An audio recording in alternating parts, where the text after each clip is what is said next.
Hora Diários. Os detalhes da grande história militar. Um programa de Sérgio Veludo Coelho, com a participação de Paulo Rezende Ribeiro.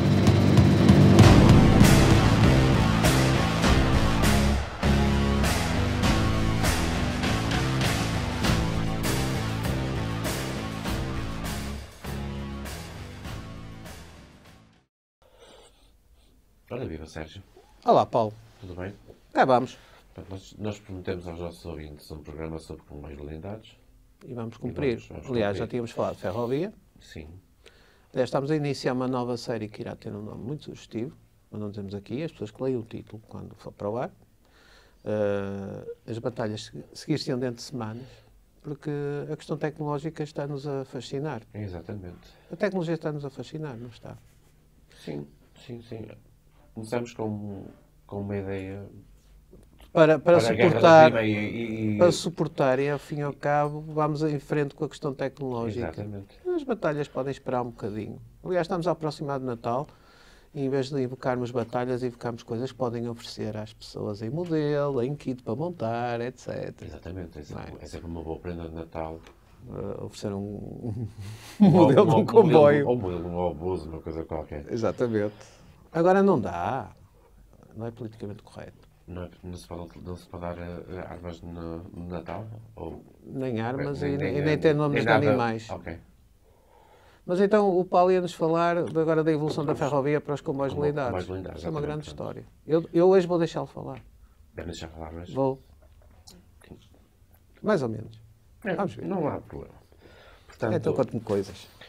vamos tentar abordar os comboios blindados desde o século XIX, que é na Guerra Civil Americana, passando pela Guerra dos Boers. Mas agora numa versão mais short. Mais short, sim, porque não é possível estar a esmiuçar muito este assunto. Falar um pouco também na Primeira Guerra, no período entre guerras, Sim. a Segunda Guerra Mundial e depois os usos posteriores à Segunda Guerra Mundial, que vão durar mais ou menos até 1990, tirando o caso da Coreia do Norte, que é um caso à parte, porque os Kims gostam muito de andar de comboio blindado. Em termos de comboio blindado, o que é o comboio blindado? O comboio blindado é uma composição ferroviária protegida com uma armadura, basicamente.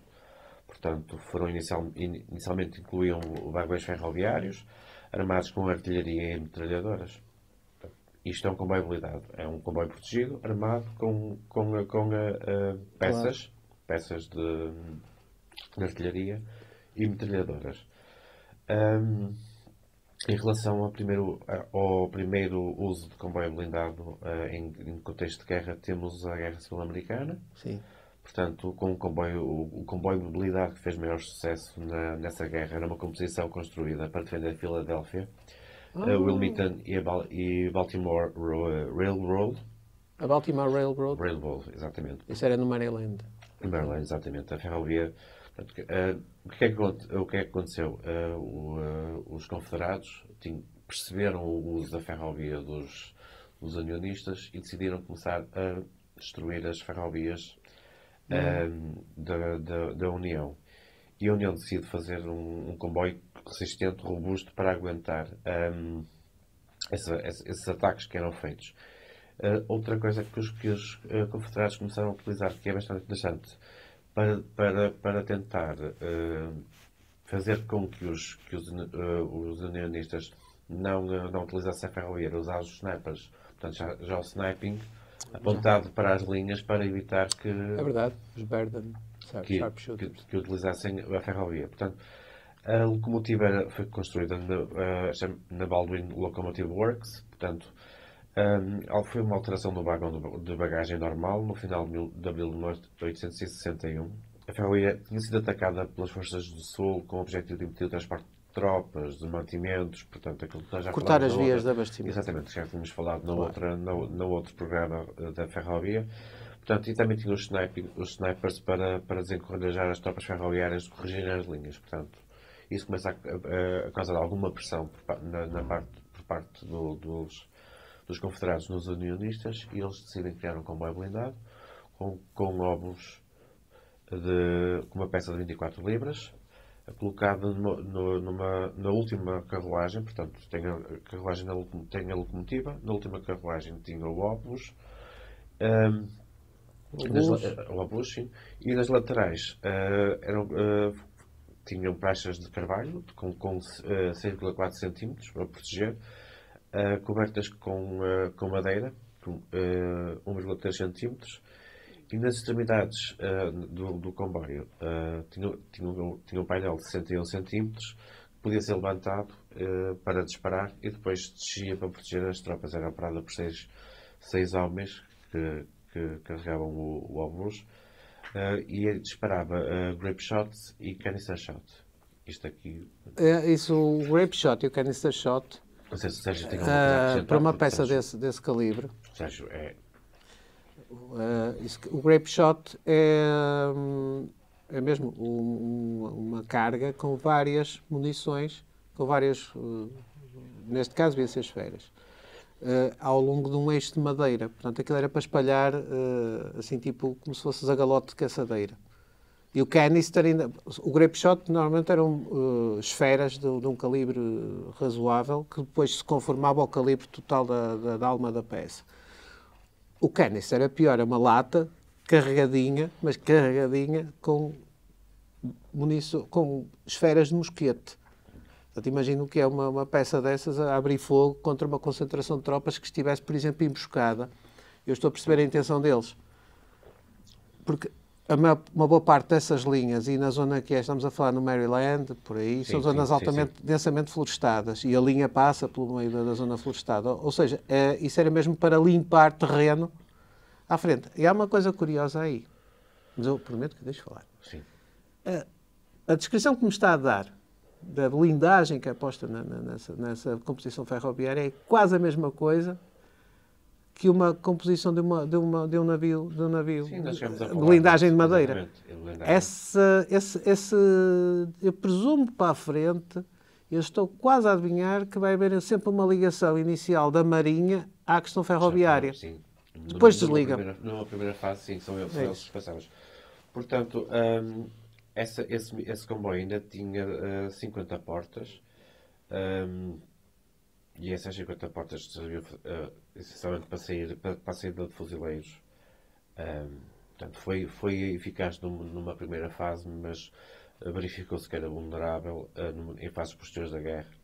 Sim, sim. E depois, em 64, um grupo de invasores desativou uma locomotiva de Baltimore, Ohio, que puxava um comboio blindado, portanto, e incendiou.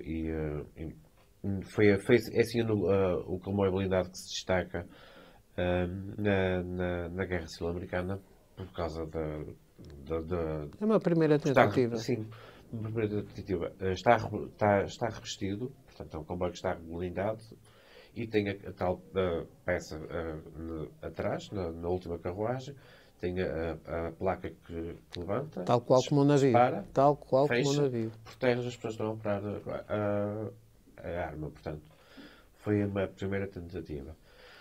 Depois temos aqui chegamos na Segunda Guerra dos Boers. Já se começa também a utilizar o comboio blindado. Portanto, muito por iniciativa de Charles Gervais Boxall, que era advogado oficial da Brighton, na First Sussex Artillery Volunteers. The First Sussex Artillery Volunteers. Exatamente. Isto às vezes é complicado. Não se preocupe. É complicado. Portanto, ele publicou um artigo que é o The Armored Train for Coast Defence in Great Britain. Portanto, já estava aqui a tentar usar os comboios para proteger uma coisa que nós falamos no programa da ferrovia, que era tentar defender a costa com linhas ferroviárias para possíveis ataques às ilhas britânicas. Mobilidade. Claro. Portanto, já na Guerra dos Boers, o exército britânico utilizou comboios blindados. O mais famoso foi um comboio improvisado das oficinas ferroviárias de Ladysmith. Na Batalha de Ladysmith. Na Batalha de Ladysmith, No cerco. No cerco de Ladysmith, foi utilizado um comboio blindado durante o cerco à cidade. Depois, a cidade foi deixada sob o reconhecimento dos Royal Dublin Fusiliers. Sim. E o comboio, portanto, teve esse uso. Tinha montado uma peça de montanha de 7 kg, tripuladas por marinheiros. da HMS Tartar. Tartar, penso que era uma fragata. Era operado, lá está a ligação entre a Marinha e a Ferrovia Ainda inicialmente. Portanto, Exatamente. temos aqui, já falámos na questão do Churchill, já no programa sobre a Ferrovia falámos na questão do Churchill. O Churchill deixa uma nota muito interessante, que tem em inglês, mas eu vou tentar traduzi-la. Portanto, ele diz que nada é mais fascinante e impressionante do que um comboio blindado, mas também nada é mais vulnerável e nos deixa sem perspectivas de ajuda. Portanto, é necessário destruir uma ponte que todo o resto deixa de funcionar. Portanto, um homem com visão, não é? Temos comboios blindados, mas se não tivermos uma ferrovia a funcionar ativa, se for destruída, perde logo o impacto. Portanto, chegamos entretanto à Primeira Guerra. E aí sim. Aí sim já começam a ser utilizados os comboios. Começa-se a notar um padrão na utilização dos comboios blindados, que é o lado leste da Europa tem tendência a utilizar mais comboios blindados do que o lado oeste. Portanto, o leste dedica-se aos comboios blindados. Portanto, a Rússia, na Primeira Guerra Mundial, utilizou uma mistura de comboios blindados leves e pesados. Portanto, isto tinha a ver com o tipo de armamento que utilizava. Portanto, tinha peças de 4,2 polegadas ou 6 polegadas nos comboios pesados, e nos comboios leves tinha metralhadoras de 7,72 milímetros. É um calibre russo. Sim. Portanto, era este tipo de calibre que eles utilizavam. Na Primeira Guerra Mundial, a Áustria-Hungria também utilizou comboios blindados contra os italianos. Na guerra contra os italianos. A Marinha Real Britânica, novamente a Marinha, a ter um papel importante. Também tinha um comboio armado com 4 canhões navais, 6 polegadas, e com uma arma naval de 4 polegadas.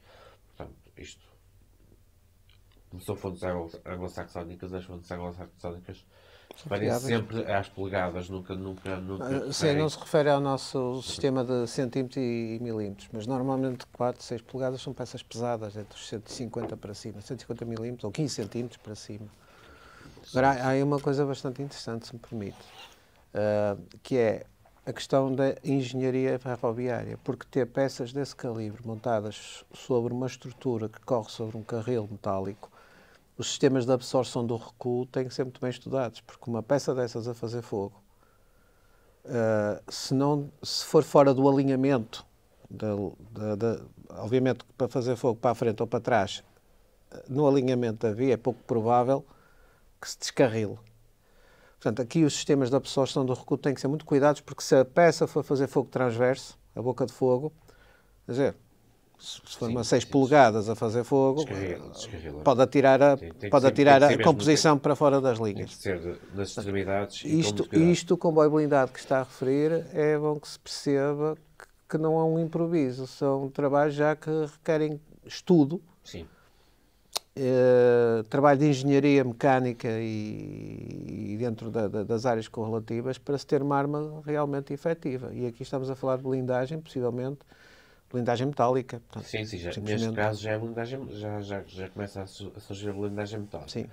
Portanto, este comboio que eu acabei de referir foi usado pela Força Expedicionária Britânica na fase de abertura da Primeira Guerra de Ypres. Na primeira DIPR. Exatamente. Em outubro de 14. Depois outros comboios blindados foram construídos em Crewe em 1915 para tarefas de defesa costeira. Lá está a preocupação do Reino Unido por ser uma ilha em ter a defesa da costa assegurada claro, por comboios blindados. Nomeadamente, portanto, eles estavam colocados um em Norfolk e outros em Edimburgo. Portanto, ora bem, isso o Norfolk defendia a zona para sul em direção ao Canal da Mancha, se ainda Edimburgo estava a defender o norte. Exatamente. Portanto, para eles faziam um patrulho, tinham ferrovias para patrulhar, a costa que consideravam vulneráveis. Portanto, eram as partes que eles consideravam mais vulneráveis a ataques de anfíbios. Portanto, já estamos a falar em anfíbios na Primeira Guerra Mundial. Ora, bom, isso quer dizer que o almirantado, onde estava o Churchill, Exatamente. que hoje deixei acabar a história. Exatamente. Hoje deixa eu acabar a história. Portanto, não vai haver comentários no canto. O almirantado, onde estava o Churchill, tinha já essa percepção que a Alemanha poderia tentar uma invasão por mar. Exatamente. E eles... O Paulo permite-me só que lhe diga uma coisa. Essa questão da invasão da Grã-Bretanha por mar, e vamos remeter aqui rapidamente à literatura. Um dos meus romances preferidos, e que está online, e que existe um filme de 1972 ou 73, com dois dos meus atores preferidos ingleses, que é o Michael York e a Jenny Agutter, chama-se The Riddle of the Sands, O Enigma das Areias. Enigma das Areias, procurar. E está visível, inclusivamente, está visível ou acessível, eu penso que em parte, no YouTube, que é sobre... O livro foi escrito em 1908 por Erskine Sanders, que era oficial do Exército Britânico, mas vai ter um mau fim. Ele era irlandês, mas escreveu um livro, digamos assim, previsível, de uma futura invasão da Grã-Bretanha pela Alemanha, porque é um par de velejadores que vai dar uma praia na Alemanha e encontra barracões carregados de barcaças. E estamos a desviar-nos dos comboios, mas isso só para se perceber que o almirantado tinha essa e nesse romance, esse que é um romance que é muito lido, o Erskine Sanders foi fuzilado porque alinhou com a Revolta da Páscoa, de 1916, portanto acabou mal. Mas não tirando mais a palavra, eu acho que é interessante essa leitura da previsão. Depois vai aparecer por cima do Sérgio a referência. Exatamente. Portanto, este é o uso, essencialmente este é o uso que é feito na Primeira Guerra. Austríacos e russos e os britânicos com uma perspectiva de proteção de costa. Depois do período entre guerras, há um boom do comboio, nomeadamente na Rússia. Portanto, a Rússia vai ser assim a pioneira no comboio blindado. Portanto, as forças bolcheviques usaram uma ampla gama de comboios blindados de dois tipos durante a Guerra Civil. Portanto, tinham uns comboios de improviso que eram feitos por habitantes locais. Outros são resultados de engenheiros navais, ainda dos engenheiros navais das fábricas Putilov e da Izorsky. A Putilov, aliás, também fabricava carros blindados. Exatamente. Da Austin, com licença da Austin inglesa. Coincidências. São estes os primeiros comboios que são feitos na Rússia, portanto, na fase da Guerra Civil. Estes comboios depois também vão ter alguma influência na Finlândia, porque a Finlândia passa um pouco do mesmo processo neste período que a Rússia, em termos de Guerra Civil. Depois eram comboios que tinham diferentes tipos de funções e até as origens eram diferentes. Tínhamos comboios que eram flatbeds, que são flatbeds. São comboios que estamos a imaginar uma carrinha de capota aberta. E os flatbeds não têm aquela parte de lado. Não tem o caixaria lateral. Não tem caixaria lateral, portanto. Tínhamos flatbeds protegidos com sacos de areia. Areia absorve pelo menos impacto de armas ligeiras, sim. O impacto das armas, exatamente. Depois tínhamos os comboios fortemente blindados já, produzidos por engenheiros navais. Lá está.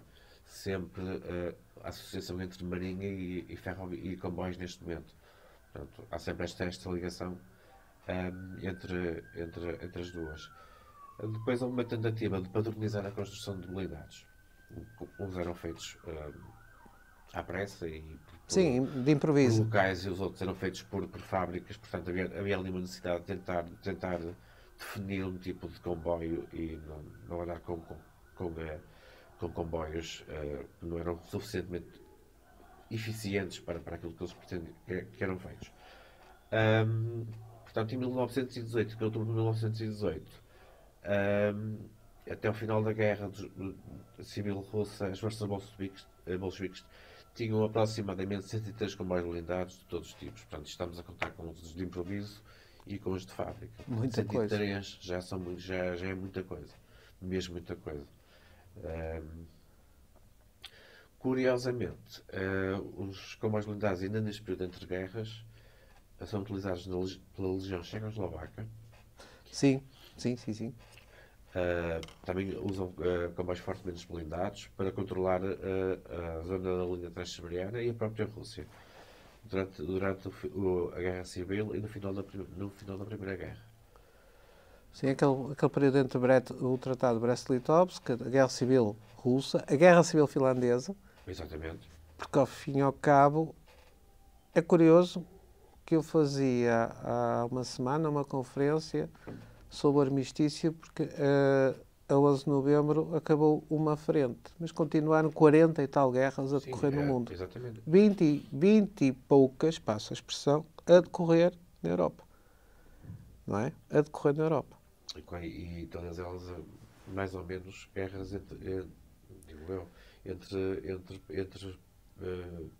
dentro dos próprios países. Não, porque há uma redefinição de territórios exatamente entre o Norte da Europa, a Europa Central ou a Europa de Leste, há redefinição de territórios. Letónia, Estónia, Lituânia, a Finlândia e a Polónia. E não só, a Silésia e a Guerra Civil Alemã. Aliás, eu estou a desconfiar que este programa sobre comboios blindados vai dar um segundo programa. Porque realmente é curioso os contextos. E depois tenho ideia que os comboios blindados também vai ser algo muito usado no Extremo Oriente. Não sei se pela China, se pelo Japão, o Paulo é que vai dizer, mas acho que suspeito. Suspeito também, porque efetivamente eles são utilizados pelo Extremo Oriente, exatamente. Lá está. Mas aqui, nesta fase, destaca-se essencialmente a zona leste da Europa e a zona dos Balcãs. Portanto, Alguma razão há para haver essa aposta na... eu penso, olhando geograficamente para aquela zona, como é uma zona com pouca... em que a distância entre o Mar do Norte e, por exemplo, o Mediterrâneo ou o Mar Negro são distâncias muito largas, muito... Sim, extensas. Sim, geograficamente são muito afastadas. Faz sentido que se utilize mais o comboio, por exemplo, numa zona onde a viagem entre uma ponta e a outra, entre o extremo e o outro do país, é mais veloz. Portanto, aqui faz sentido efetivamente o uso do comboio, porque eram extensões, territórios vastos e era necessário. E, quer dizer, e permitiam também, em termos orográficos, a colocação de linhas. Sim. Eu também andei a fazer um bocadinho de trabalho de casa. Penso que o nosso tempo está a ficar curto. Por isso eu se calhar sugiro que se faça uma continuação desta conversa, porque é importante entender a ferrovia militar e o comboio blindado, e não só. Se calhar para deixar um bocadinho o docinho de uma... Isto é o que temos de bom na Rádio Transforma, nunca deixando de dizer. Temos esta liberdade. De definir aquilo que... Porque ainda agora a Rússia não tem comboios blindados, mas tem uma ferrovia com mísseis balísticos. Eles existem. Portanto, o comboio não deixou de estar de moda no uso militar. Absolutamente. E é curioso. Eu disse a Rússia. Não é? Exatamente. Não é? Eu disse a Rússia. Disse bem. E o Pacto de Varsóvia tinha esses comboios com esses mísseis balísticos. Sim. Se calhar vai valer a pena, no próximo programa, irmos repescar estas guerras depois da guerra e vir para a Segunda Guerra Mundial. Porque há aqui uma questão que vamos deixar no ar. Ora bom, temos comboios blindados, temos linhas, mas também temos aviação. Como é que ficamos? Vamos deixar a pergunta no ar. Como é que ficamos? Exatamente. Temos comboios blindados, são sitting ducks. São alvos. Que eu não referi hoje, mas fica para um próximo programa, que é o não uso por parte dos alemães numa primeira fase de comboios blindados, mas o uso por parte da Polónia e os alemães perceberem que a Polónia está a ter sucesso com os comboios blindados e começarem a usar comboios blindados. É curioso. É Ou seja, quando estamos na Segunda Guerra Mundial, é isso que está a referir. Guerra Mundial, exatamente. Ou seja, quando o exército alemão avança em direção à Rússia e entra naquele contexto da Europa mais a norte deles, Europa Central, adaptar-se às circunstâncias. Exatamente. Eu já vi gravuras de comboios blindados alemães da Segunda Guerra Mundial. Eu acho que realmente vamos explorar isto no próximo programa, sim. porque vale a pena e até porque, volto a dizer, é uma componente muito importante do trabalho que está a desenvolver. Nós nunca tivemos comboios blindados em Portugal. Quer dizer, nós nunca tivemos, não sei. Não me consta. Se tivermos, a única possibilidade que eu imagino para o uso de comboios blindados é em África. Mas não... Pois, eu agora fui muito categórico e posso vir a ser contrariado e muito bem, se alguém comentar. Em África, sim. Se alguém souber de comboios blindados usados em território português... Desafiamos a pôr nos comentários, porque também queremos desafiar o público a colaborar connosco. Não vejam só os vídeos, colaborem, comentem. Não é só subscrever. Gostamos de ter o feedback, o retorno das pessoas. Em África foram usados. Se foram construídos por fábricas portuguesas, provavelmente não. Mas eu acredito que tenham sido utilizados. Mas fica aqui o mote já dado. Mas deixamos o desafio ao nosso público para começar a interagir connosco. Exatamente. Paulo, sempre a considerá-lo. Um prazer. E até ao próximo programa. Exatamente, Sérgio. Obrigado. Obrigado.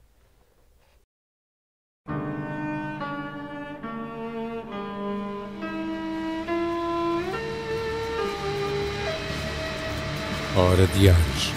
Os detalhes da grande história militar.